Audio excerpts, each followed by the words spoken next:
Basically, I was tasked with go redesign the Uber ride application. I was like, okay. Funny story, actually. Dylan Field, the CEO of Figma, used to be a Flipboard intern. He was very young. Small world. A very small world. And the idea for Figma actually came while...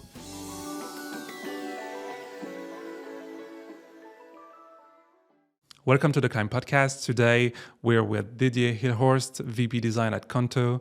Hopefully, you're going to like this episode. We've talked about a ton of things. Early days of the internet, some of his experience at Uber, how he advised different companies.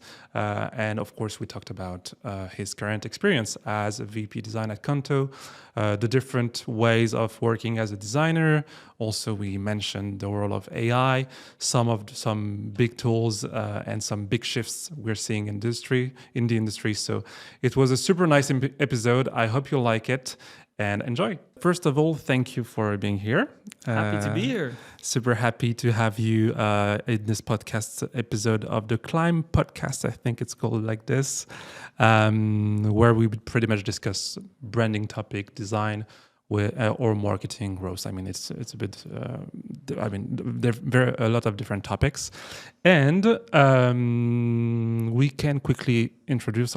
You can quickly introduce yourself because obviously everyone have seen some of the episodes before. So I want to know all about you. Today we're going to be discussing a lot about, I think, a bit about your background and some things you're doing today.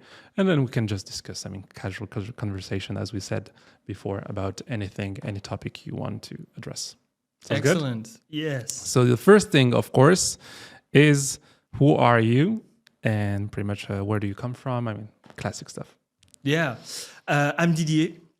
I am not French. I have to start there.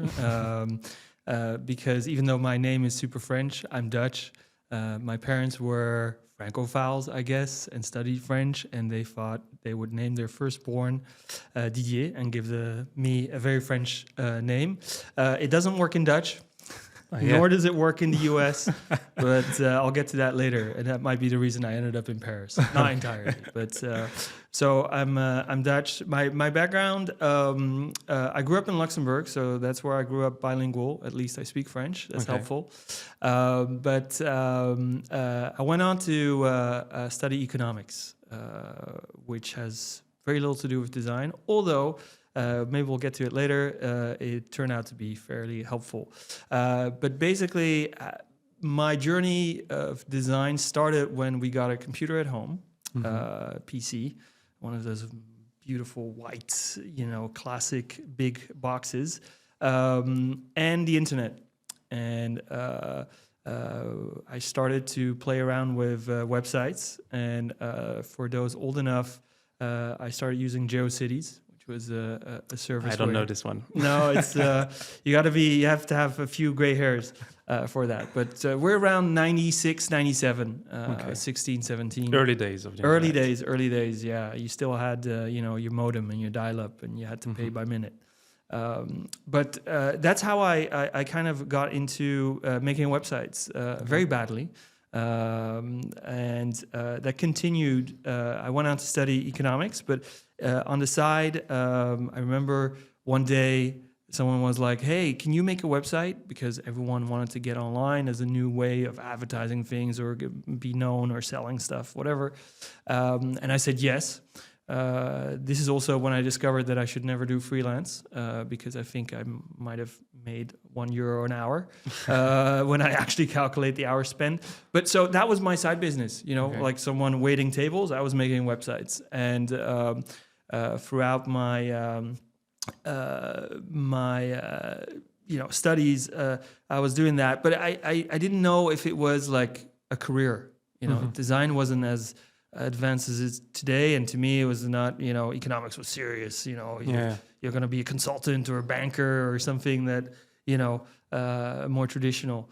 But towards the end of my studies, when I was finishing up, I was interviewing with Accenture and McKinsey, classic things, and it suddenly hit me that I should do what I'm passionate about, and that was design. So I ended up applying for, or first calling a bunch of design schools in the US They were all like, you missed the window to apply. Okay. Try next year. And I was like, I don't want to wait until next year. And then ultimately, I got in touch with this school in Italy called Interaction Design Institute of Ivrea, which was a joint venture between a bunch of stuff. But they were offering a program in what at the time called Interaction Design, which was super cool. So I applied. They were like, let's see if we can turn a business guy into a designer. And I spent 2 years there.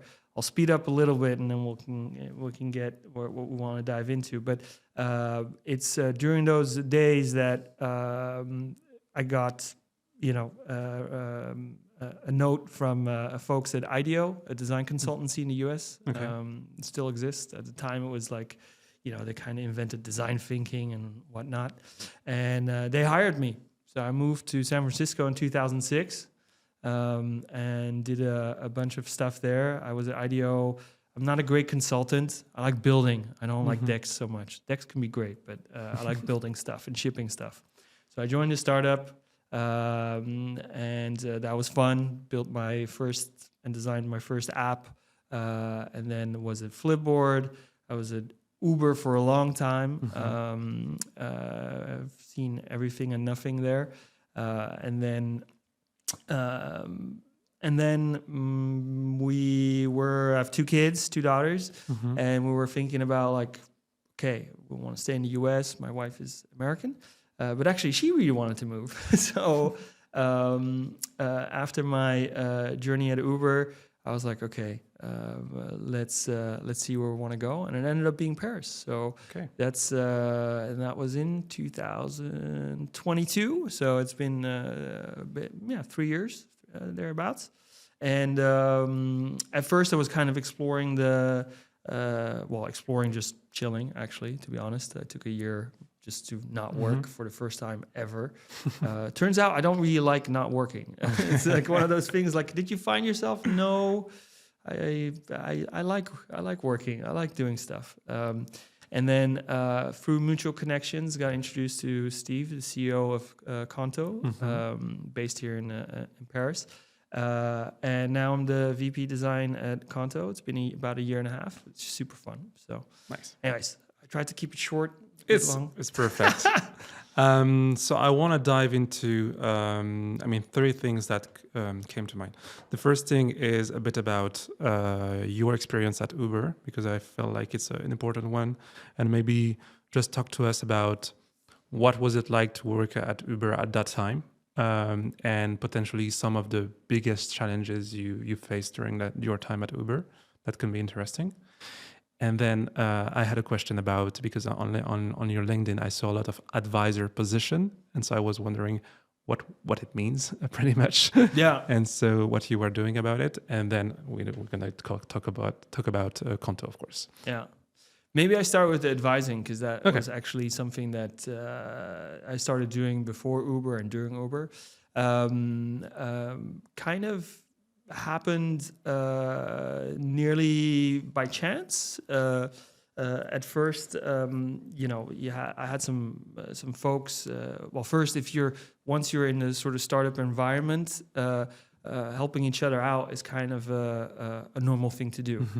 However, I learned pretty soon, because capitalism is great in the US, that it's dangerous to do it for free, because it's like, oh, can I get your help? Can you help me with a design? And before you know it, you're spending hours for free doing things. So rule number 1 was always like, okay, first meeting is indeed for free. After that, let's talk about if we want to engage in something. But how I got into it was mostly friends starting a company.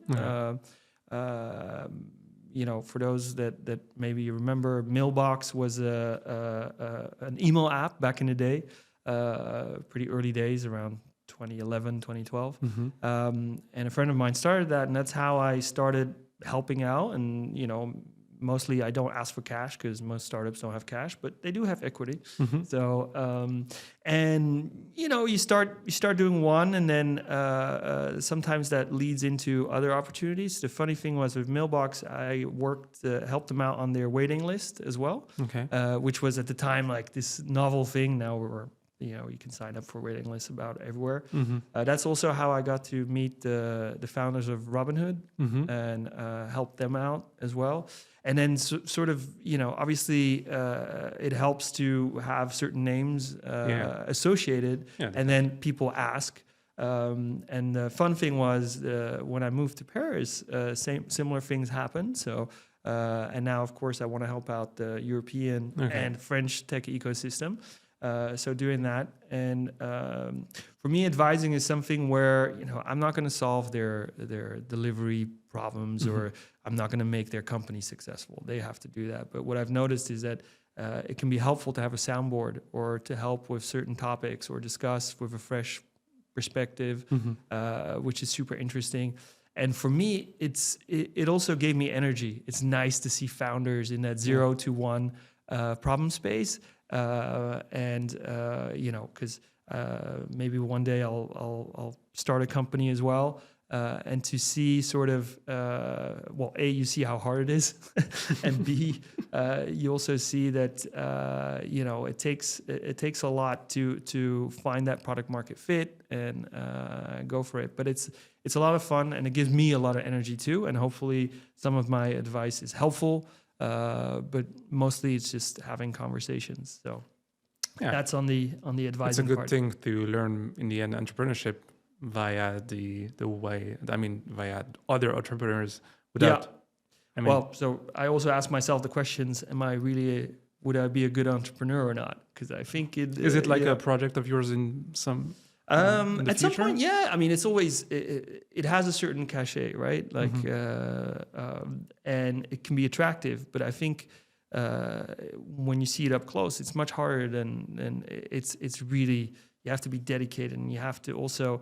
It's just not easy, and I think you need a lot of tenacity, and not just a good idea, actually. So, and sometimes I ask myself the question: is like, would I be a good startup CEO, or is it not the case?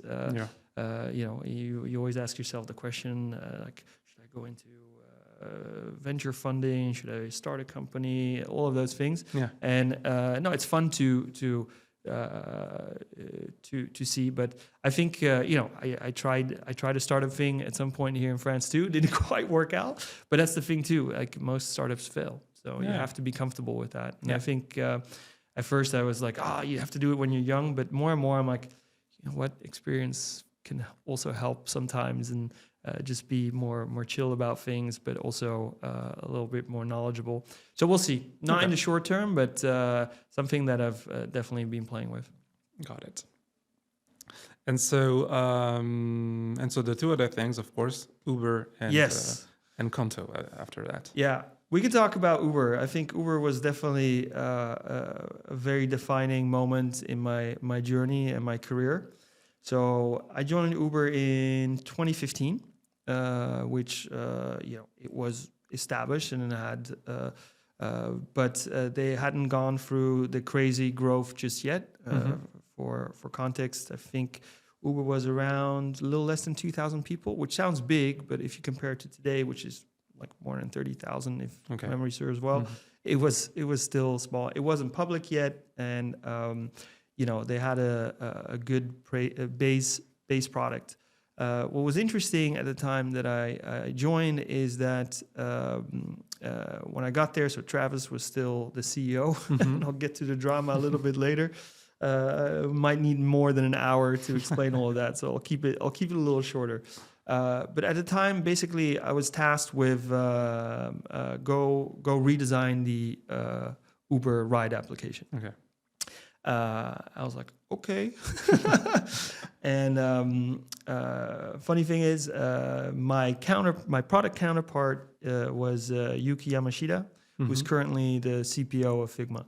Yeah, I know that name because I saw it like yesterday, because they announced some big things this week. Big things indeed. And funny story, actually, Dylan Field, the CEO of Figma, used to be a Flipboard intern.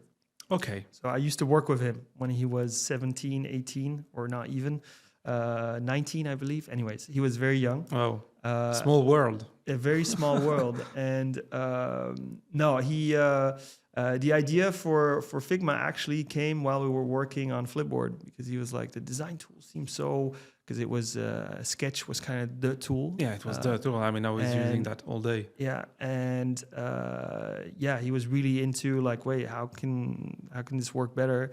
And then he and Evan was really the technical genius. They said, we're gonna make a design editor in the browser, and I was like, okay. How come you cannot have files on your computer for design? Yeah. So, but extraordinary journey. But coming back to Uber, so myself and Yuki worked together with the team to set out to redesign the application, and it's very interesting because back then Uber worked like hailing a taxi. Like you would just press a button and the car would come to you. What was nice is that you could just see that the car was coming, and you had a lot more transparency and information. But we had to redesign big parts of it because we needed your destination, because we had just launched in the US called UberPool. It's making a comeback now. It's called Uber Share, I think, in France. But because if you don't know where you're going, you can't share a ride with someone, and the algorithm will breaks and whatnot. Yeah. And so we were like, oh, that's a big change in what we need to do. But it turned out that when we did some quick prototypes and went outside and tested it, and we would just go outside in San Francisco and just show it to random people. It's the advantage of working on a consumer product that a lot of people use.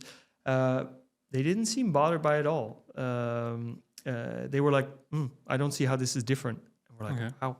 Okay, well, goes to show that you should just go talk to your customers or your clients. That's one big takeaway. But the second was like, it is such a basic need to go from A to B, and at a moment like we could probably ask anything and people will answer. I mean, I'm exaggerating, but meaning that was not a blocker, right? Like so. And then it was fun because we were now able to also much more transparently show the price, because we know where you're going. Because before you didn't get the price. I know it's kind of crazy to think today. In the early days of Uber? No, you would get the price after, because since we didn't know where you were going, it was just, you wouldn't see it. People tend to forget that was how it worked. Yeah, you just booked a taxi. I mean, exactly driver, like a taxi. Yeah. Okay. So that was also an additional advantage, because people would complain, right? Like especially New Year's Day, it was always dramatic, and the whole company would have to come together to deal with the issue, because you had surge pricing, so your price would be multiplied by 2 or 3, and then if you didn't, you would get a surprise at the end. It's like, that's $120 for a ride that was 2 miles. Yeah, no, seriously, it was a disaster. And even though we tried to warn people beforehand, so price transparency. After we launched the app, the next New Year's Day, I had no more issues. So it taken that out. But so going back to sort of the journey at Uber, so that was really like launching a new application at that scale is kind of fascinating. And it was also one of the launches where, because at Uber, if the press release was neutral, it was positive. That's kind of where it was at, even before that. And it was it was a cool launch, because it was the first time Uber was also kind of putting design at the forefront, and it was really kind of set the stage for what ride sharing and requesting a car would look like, and that was a very proud moment to do it. And I remember when we launched it. After all of it, I just went to sit in the stairwell, the fire escape stairwell, and just chilled for a bit and reading the Twitter feedback and the press releases. And it's crazy to launch at that scale. Yeah, it's crazy. But it was a very proud moment.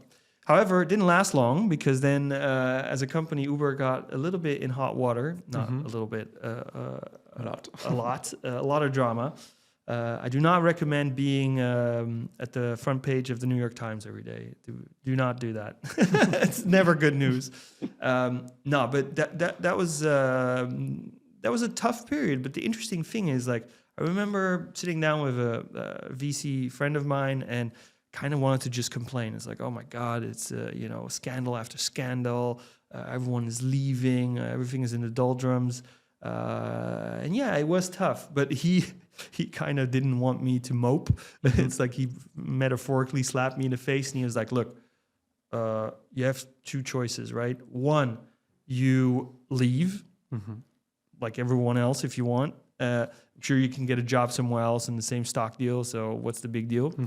Or you decide that you think, combined with the leadership changes that are occurring and the changes that you can make, that you commit yourself to it. Because at the end of the day, there's still going to be millions of drivers tomorrow that wake up and go to work. And it's your responsibility to do that, to make sure they have a good experience.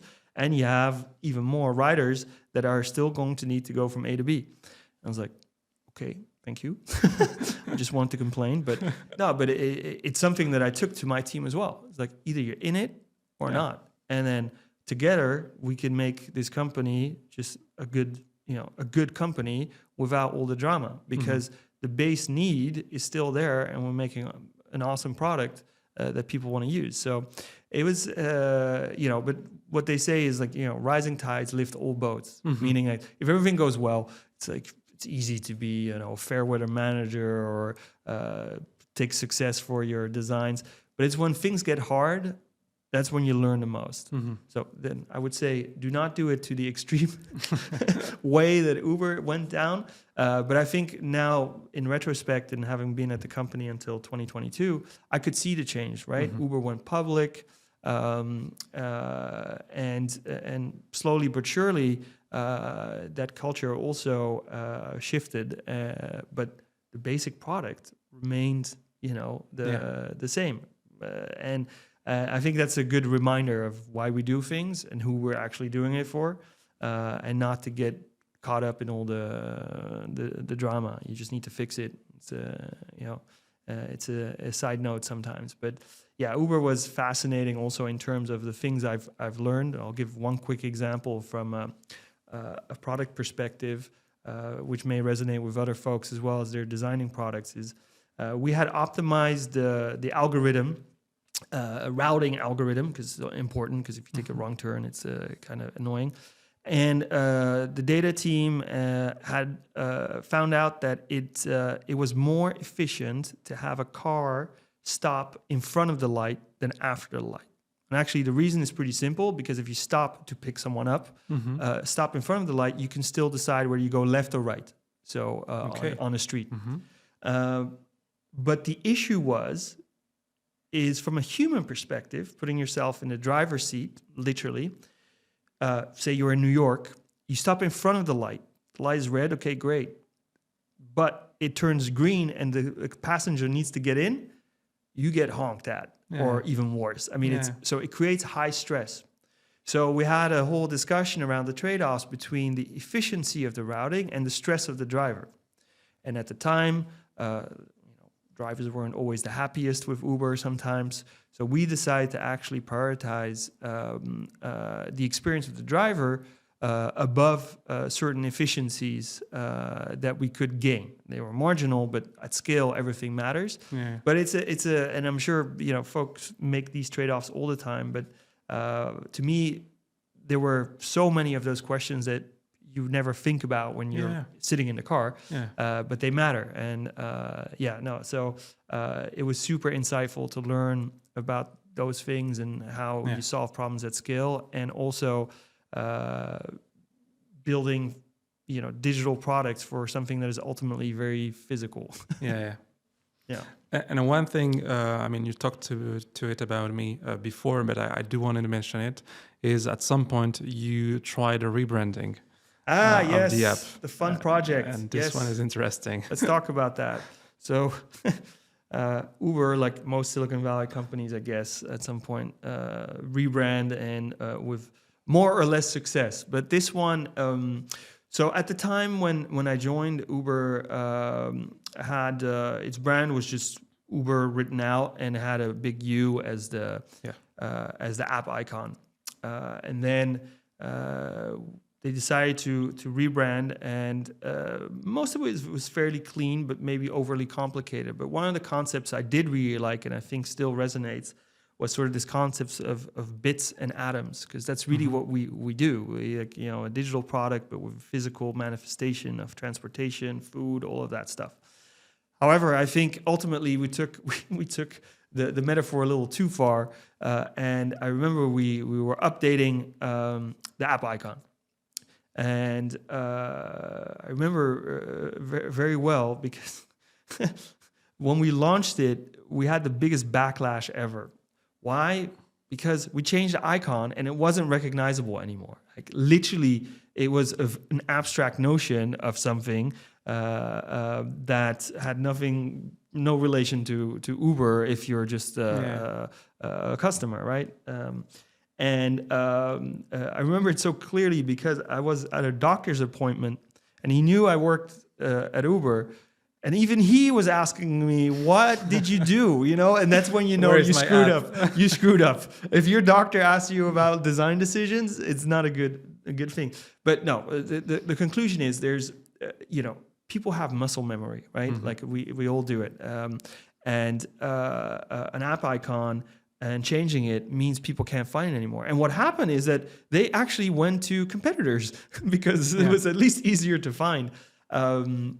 So this was, and over time, this fixes itself. You know, I mean, I remember Airbnb launched their new brand with the sort of drawn out A, and they also got complaints. Basically, you cannot make everyone happy with a rebrand. But this one was interesting because I think it kind of missed the mark in terms of what we're trying to do and what you're trying to say. And then the interesting part is like the last rebrand I saw when I was still at Uber, I was like, keep it simple. At some point, like Uber became pretty much a verb. If you're a verb, you don't have to be fancy. Yeah. Just use your name. Yeah. Because if you can't be funny or something or creative, just be normal. It's very, very fine.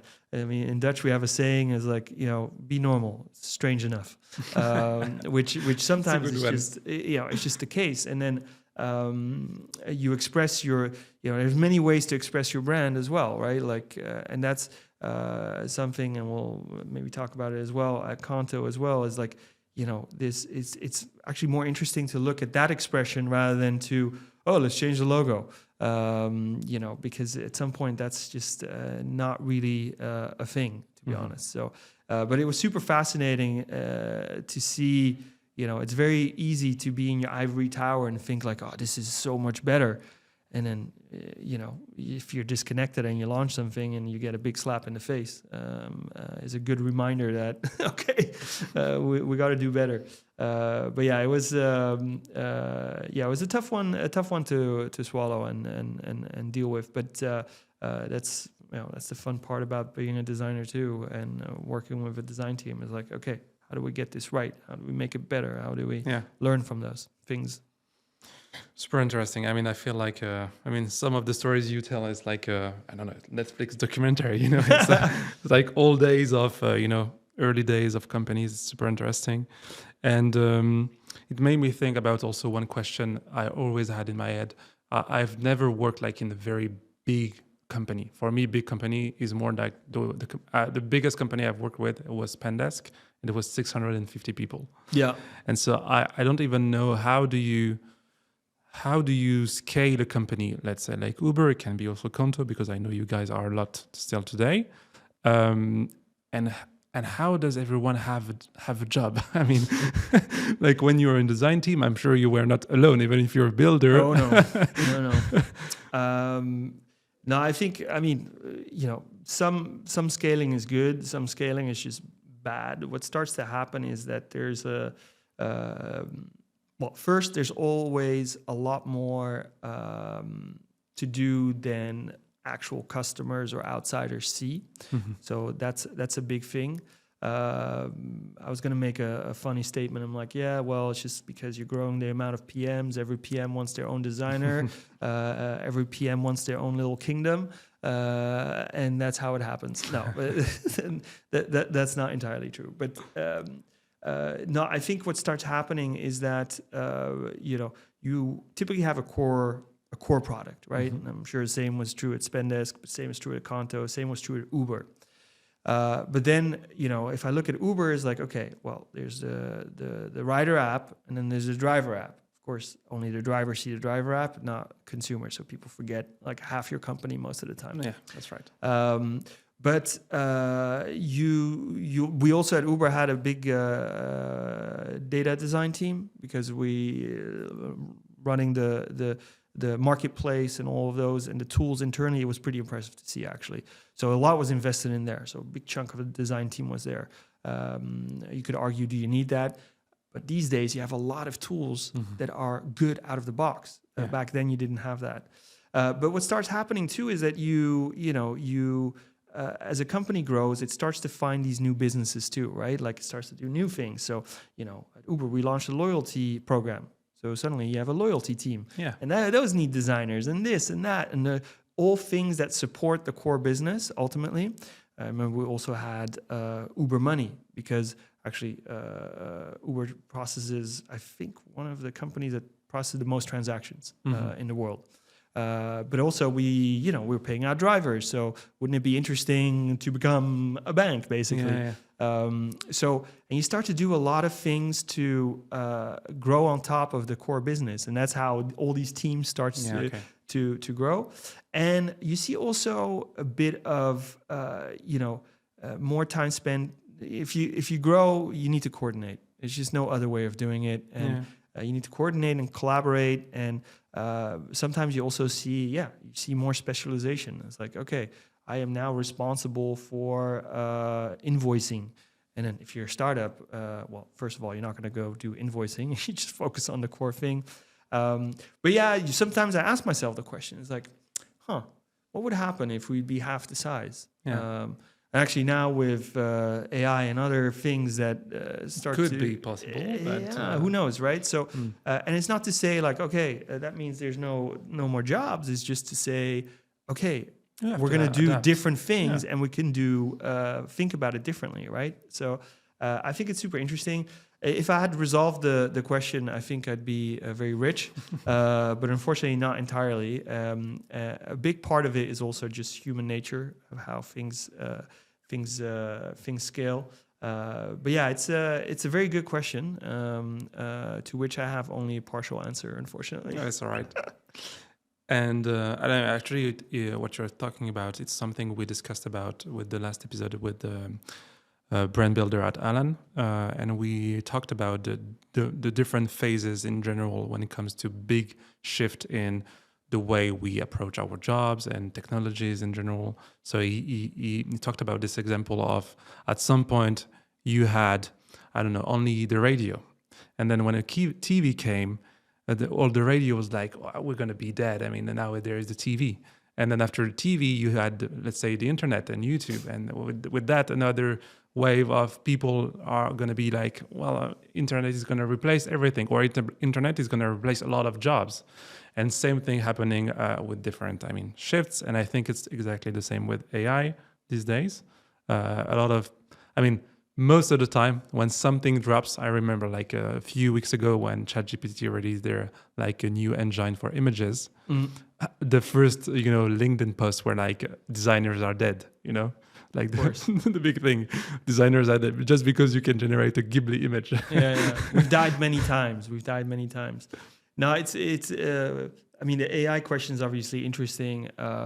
Just this week, I was playing with different tools like Lovable, V0, or even ChatGPT, and just to make interfaces. And it struck me that AI at this point is kind of like a junior designer, where you get a pretty decent first result, and then it will just not listen. Yeah, it's right. Like it's impossible to give feedback and try to get to something. Exactly. And then once you think you're nearly there, there's that one prompt that just nukes everything. And then suddenly you're like, okay, we've got some ways to go. But that said, what is fascinating is that, honestly, if I say, hey, let's just use a silly example, right? But I want an app to show off my shoe collection. Boom, immediately you can get something, right? That's and crazy. replace what I just used as a silly example with anything. So we should take that into account. But I recall some of the folks at Figma also saying like, look, AI lowers the barrier to entry. Because design is not a secret anymore. But it also, at the same time raises the capabilities, right? So, which I find to be super fascinating. But, design to me has always been a little bit like cooking. Everyone sort of does it. I mean, okay, but that doesn't mean you're a chef. Yeah. And I think that's a very important thing to remember. Because we as designers shouldn't be protective of our space. I mean, that's not going to get you anywhere, to be honest. But at the same time, we, where our value is constantly evolving. I mean, first we were talking about like, graphic designers like in the computer revolution, and now it's going to keep going. So I find that fascinating. It's a shift, and it's. I mean, I think it's fun, honestly, to be part of that. It is. Definitely. And I do want to mention, because this is something we have in common. I wanted to talk about Lascaux. Yes. No, Lascaux is fascinating. So again, how do you leverage AI to create? But what's interesting in general is now that we're finding out that the challenge is maybe even less so the creation. It's more like how do these tools fit in your workflow, in your work? processes. Exactly. This is really key, and I think more and more I'm realizing that because we're kind of in the fun area of AI. It's like you mentioned the Ghibli pictures. Okay, it's fun for 10 seconds. Yeah, but I mean, what am I? What am I gonna do with it? What are those? The toy packs? The package. If I see one more of those, I'm gonna. No, but so we're in the fun stage, and I remember, look, when the App Store launched on the iPhone, what were the first apps? Fart app. I mean, I'm serious. Like silly things, because that's what people do, right? Yeah, definitely. And then suddenly, as a platform evolves or a new way of doing things evolves, we start to look at like, well, how is this really helpful and augmenting what we do? And now, an iPhone without an app store, you wouldn't even think, you can't even imagine it. So back to Lascaux and what they do, I think they're on that journey to really figure out like, how do we leverage AI to augment, XYZ in a design team, in a marketing team, in a product development team. And I find their journey fascinating because, and what I love is they ask themselves that question every time, right? Yeah. Like they're iterating fast. They're and then ChatGPT launches their model, and suddenly you're like, okay, maybe our core value is not just on image generation. So, and I think this is what we'll keep seeing. It's like the pace at which things are happening is just accelerating, and sometimes it can be kind of tiring sometimes, but it's good to balance all of those things and to also tell ourselves, hey, we're humans. What are we good at? We're usually pretty good at connecting dots. Sometimes AI is connecting random dots, and it's like, but it's because it's not deterministic. I know, but still, these dots should not be connected. No. So it's fascinating to see that space play out, and I think it's just so amazing to see the pace at which it goes. Yeah, it's crazy. Yeah. Even just this week, I mean, with the Figma releasing every potential feature a designer could dream of. Yeah. Wow. I mean, yesterday I tried to just jump into it because fortunately I'm in the beta testing, pool, and it was just too much. I don't know where to start. With all of those features, but it's great. I mean, it's just showing that there's still a lot that can be done in that space. And I remember, like, at the time you mentioned it, I mean, when I started designing websites, it was just all Photoshop. That was pretty much it. That's the only thing I had. Then it was the go-to was Sketch. And then I was like, how can something can replace sketch plus abstract at the time for a committee? Yeah, I remember that. And so Figma came, and I was like, okay, now we can collaborate on file. This is crazy. And now they're still iterating and being very agile in the way they approach their market, and not like just staying on their basic and making sure that it's enough. And so this is something I like, and it's also something I can relate to also the website space, because for decades people have been using WordPress, and you were like, it's the go-to. 80% of the web is on WordPress. How can it change? And now you have other players, Webflow for years now. But even Webflow, at some point, you can be like, okay, they don't have to be too silent for too long, because now you have Figma sites, and now you have, other stuff, Framer and things like that. Right. No, it's fascinating. I mean, it's also fascinating to think of, to use Figma as an example, because I don't think they succeeded because they were a better design editor. Mm-hmm. Actually, not really. I don't think so. Sketch was totally fine. Yeah, it was really nice. And actually, if you open Sketch today, you could probably do what you need to do. No, the key was actually, it had nothing to do with any design editing. Was it's in the browser, therefore you can collaborate, and we can look at the same thing. That is the only key. And I think, that it's those kind of things where people change their behavior because the value it adds, or the cost you save, or however you want to describe it, is what makes it happen, which I think is fascinating. Obviously, at some point, like any business, you want to add features and things. And remember the example of razors, right? Like, and then the race to have more blades. It's like 2 blades, no, 3 blades, 4 blades. And I think they stopped at 5 blades because it was just like made no sense anymore. And actually, computing was the same, right? Back in the day, Intel would advertise the amount of gigahertz of your processor.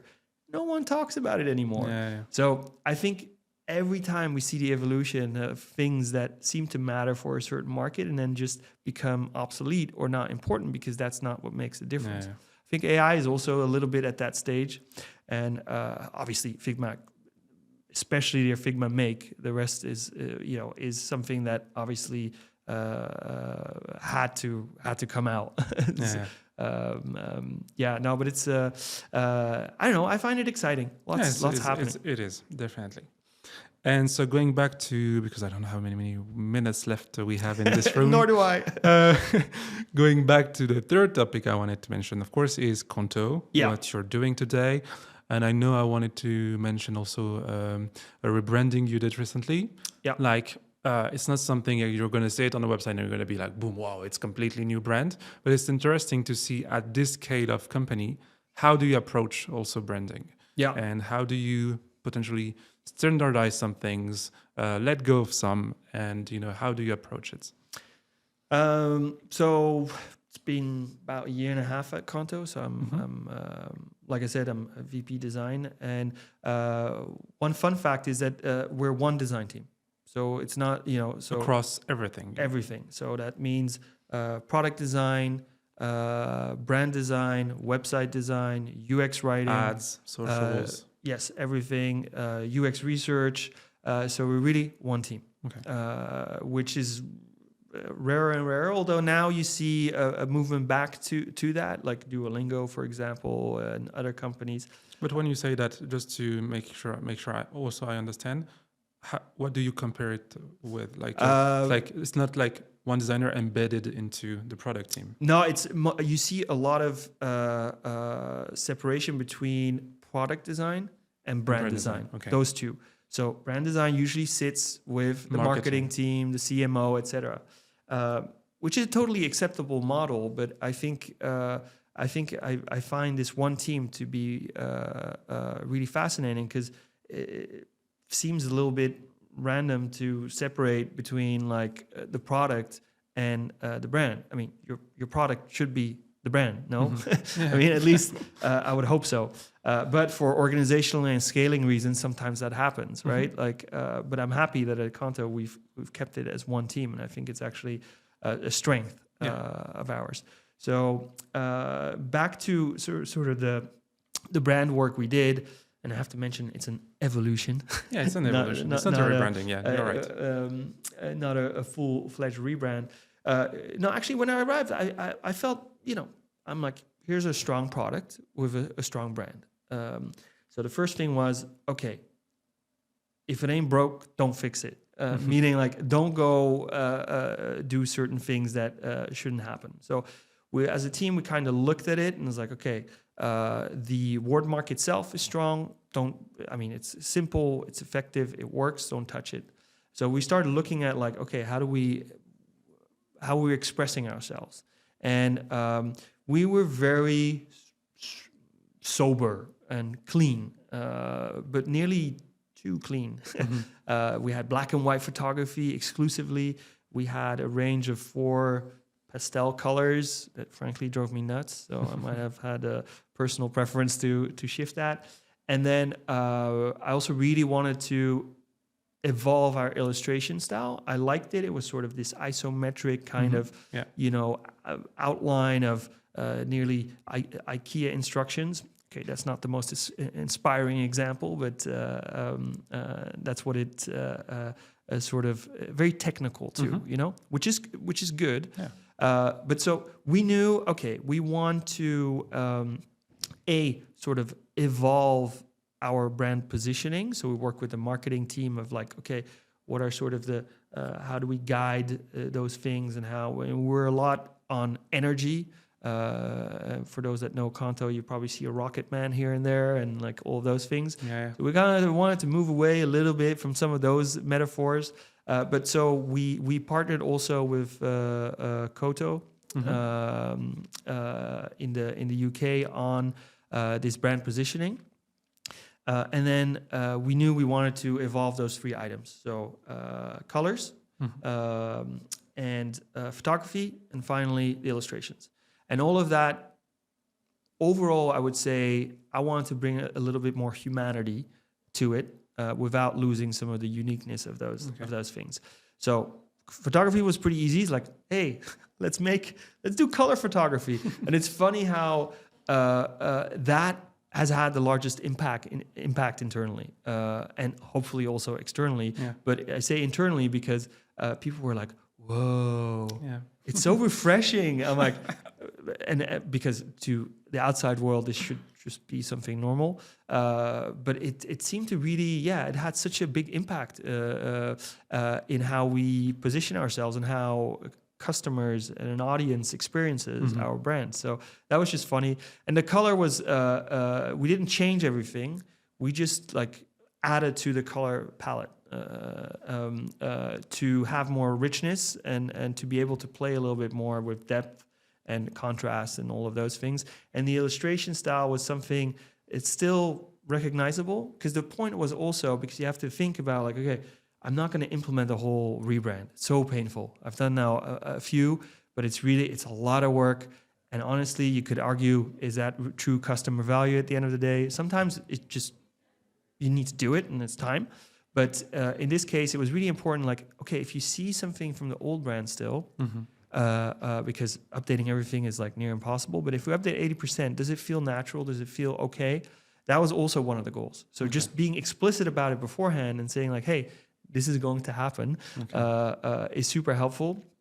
And what I'm most proud of is that the teams, it's not like Qonto helped us, but it's not like they executed and say, okay, go implement. No, we experimented, a lot with, okay, what does it mean? How does it feel? Colors applied here. What are the rules? And also the illustration style, like evolving that. And just the teams learning that themselves means they can independently start making decisions on what it looks like. The brand internally. Exactly. So it was super cool to see and to see it roll out and just, taking things to that next level without like throwing out what had been working well. And I think I kind of prefer this continuous iteration, like it's never done, rather than these big bang releases. Of course, if you're a startup and you need to launch, yes, this is what you do. But I think there is something about continuous iteration that is just so it's satisfying. I know you don't see that big bang, but if you look back on something you iterated over for a year, you'll see it's like the iPhone a bit. Yeah, every iteration has small increments, but at some point when you look back at 5 years before, exactly, there is a huge gap. Yeah. Okay, and I also wanted to understand what's the role of VP design, just in general, and at Qonto, of course. Yeah, I'm just a talking head. No, I'm joking. No, I think it's actually a good question. We should ask more often. What does it mean to be a VP of design? I think of course you're running a team, so but let's not talk about that because at that level. Any team, you need to run a team. But I think specifically for design, I look at it in a couple of ways, right? So my role is, one, the team. So clearly, hopefully, I'm able to inspire them, not personally all the time. It's not like, oh, look at me, so inspiring, but more the work we do, the things we ship, the things we create. So that's one dimension. The second dimension is also with stakeholders, product, tech, marketing, you name it, right? Everyone there. And the third one is also the executive team, because I truly believe, that design plays an important role. But when I'm talking with the executive team, what's important to me is that I also understand the business and what we're doing, because we're not just there to make pretty things or put a color on something. So that's a big responsibility. With stakeholders, it's really in that joint problem solving. And now I'm working very closely with our VP product, and we're kind of the product organization. And most of what I do there has nothing to do with design directly. It's much more around understanding our customers. Are we clear on our product vision? All of those things. And that to me is very important because it means, so many people talk about the seat at the table. I mean, honestly, it's always been there. It's just a matter of acting and doing things that are relevant to the business. Because if you just show up talking about awesome Figma symbols, it's a little less. It's relevant to a certain subset of the team, but clearly not at an executive level. And then going back to the team itself, it's also it's orchestrating how it all works. It's also questioning things a lot, together with my teams.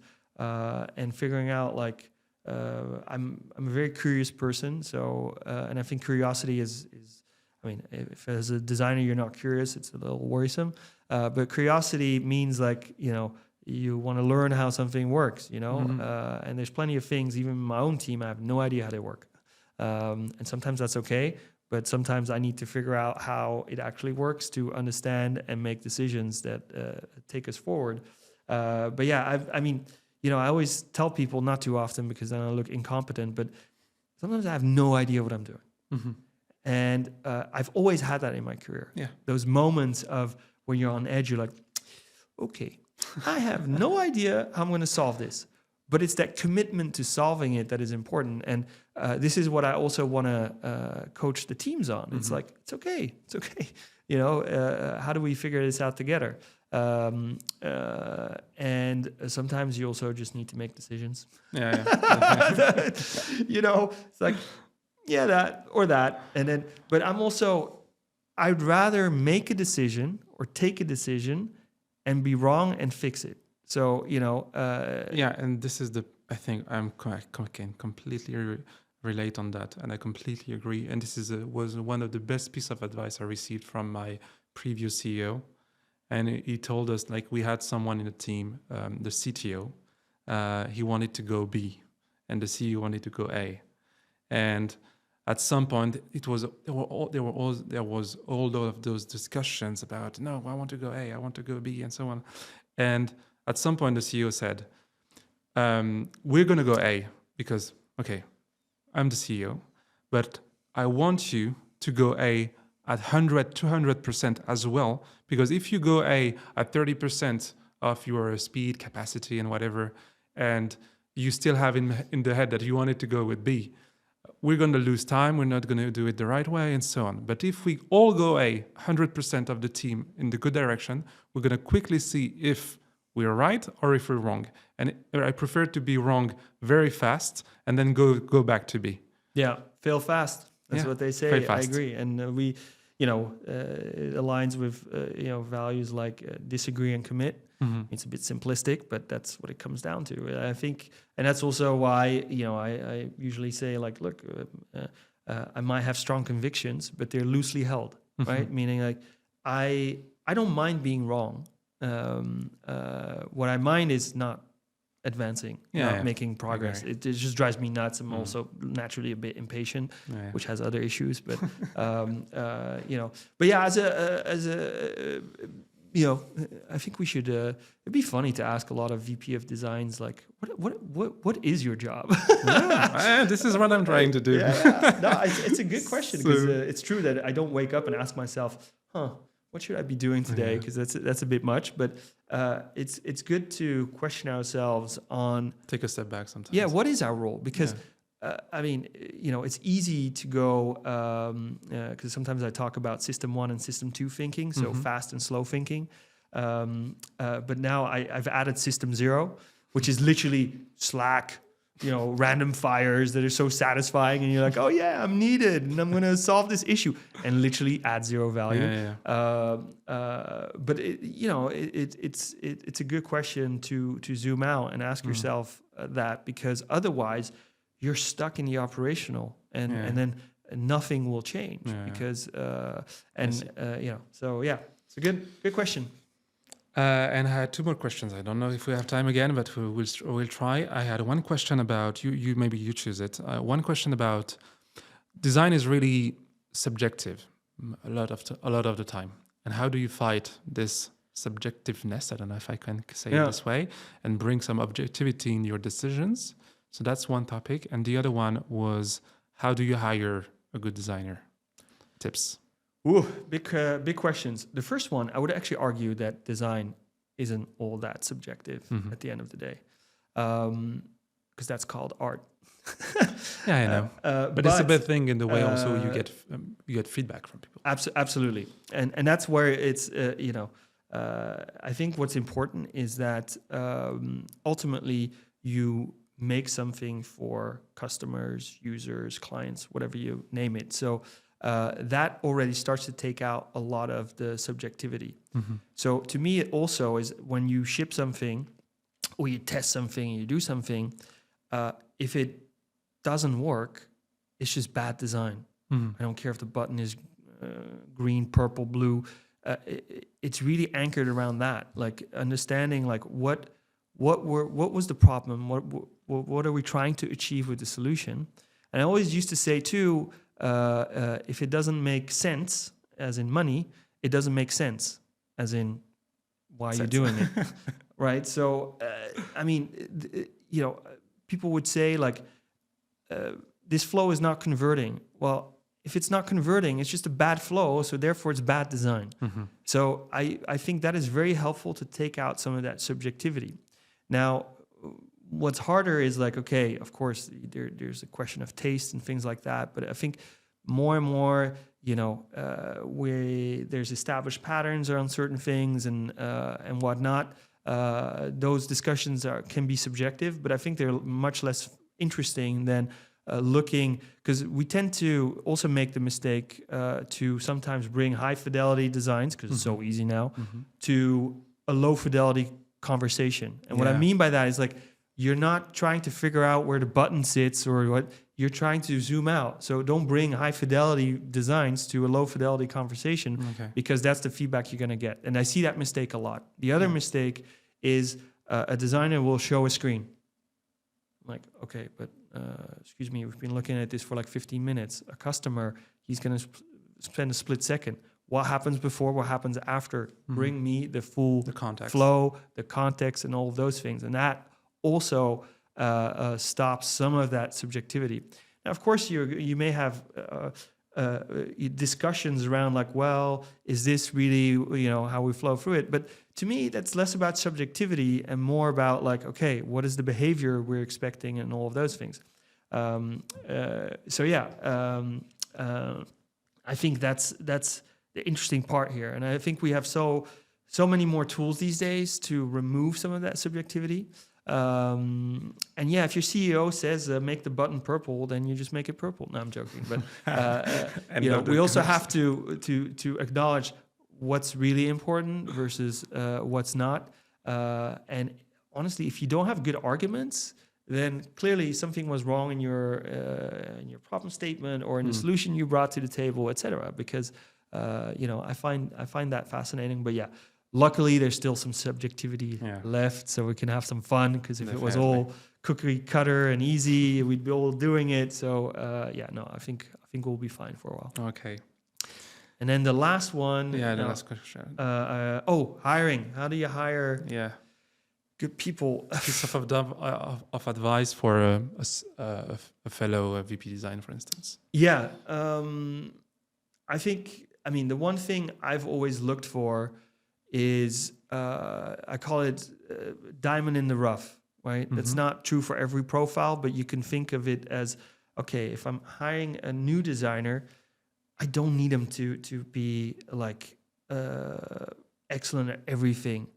But I want him to have a certain amount of talent. I know that's already like a hot topic, but someone who knows how to execute and do things and produce things and make things and be excited about getting better at that. At the beginning, I don't need someone who's read every damn UX book and product book and knows, is a good talker. I want someone who walks the walk when it starts with that. Like, because at the end of the day, our job is still creation.